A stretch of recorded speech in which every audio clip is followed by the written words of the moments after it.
বাড়িতে ডেকে খুন করার অভিযোগ প্রেমিকার পরিবারের ঘটনায় তীব্র চাঞ্চল্য নদিয়ার ভারত বাংলাদেশ সীমান্তবর্তী এলাকায়।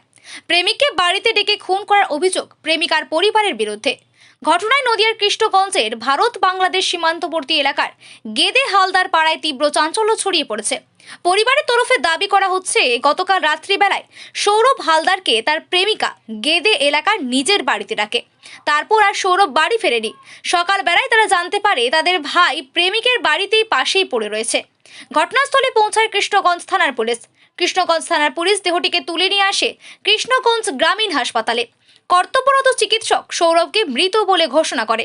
পারিবারিক সূত্রে দাবি করা হয়েছে সৌরভকে খুন করেছে প্রেমিকার পরিবার। যদিও এই ঘটনায় থানায় অভিযোগ করার পরপরই গোটা ঘটনা তদন্তে নেমেছে পুলিশ। ইতিমধ্যেই মৃতদেহ পাঠানো হয়েছে ময়নাতদন্তে।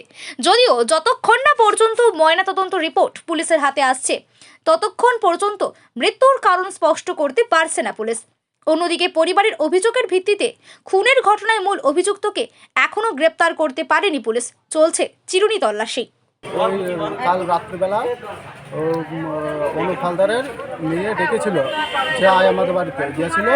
অনুপ হালদাররা সবাই মিলে যুক্তি করে ওকে শ্বাসরোধ করে মেরে ফেলেছে। কোথায় মেরেছে? অনুপ হালদারের বাড়িতেই লাশ পাওয়া গেছে।